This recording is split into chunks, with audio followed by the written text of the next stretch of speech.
just ng mga pamangkin mo?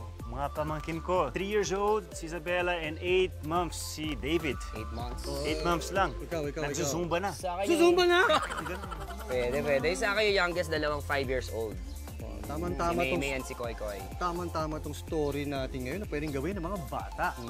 And talking about kids, school subjects gaya ng science and arts, pwede nang matutunan habang mamamasyal sa mall. Ito ang concept ng Tinker House na meron na sa iba't ibang mall sa bansa. At sa dami ng activities na pwedeng gawin ng mga kids, marami silang matututunan at ang mga magulang mag-e-enjoy. Kaya tara na't bisitahin natin ang Tinker House. Para sa ating mga little explorers, ito ang masayang puntahan ng mga kids. Sigurado mag-e-enjoy at matututo sila sa mga arts and crafts.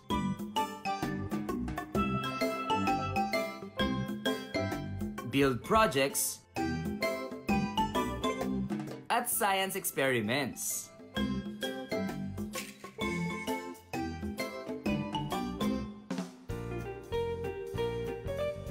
Ito ang Tinker House, isang local brand na binuo ng mag-asawa from Tacloban.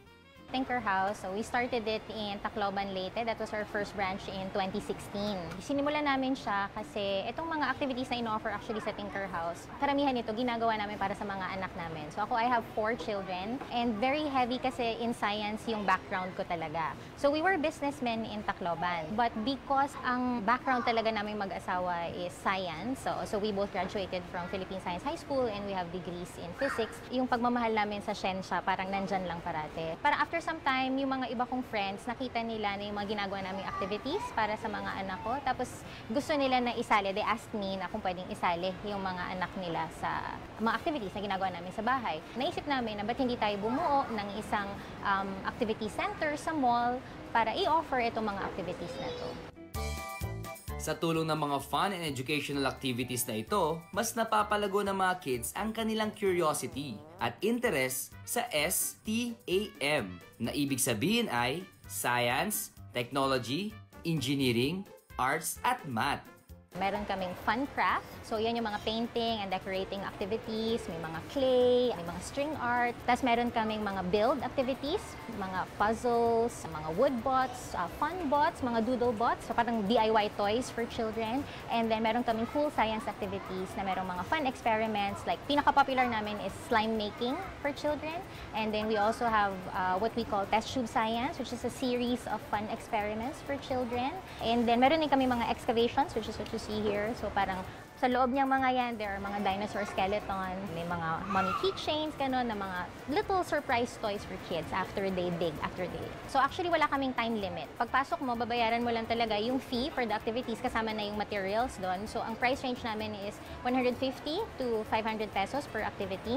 Lahat na ng paints dyan and decorating materials, you can already use yan. Para talaga yung imagination ng bata, may freedom siya na parang kahit anong gusto niyang gawin. Pero what makes the business more special, nakakatulong din ang Tinker House sa mga local communities sa Tacloban na sinalanta ng Bagyong Yolanda.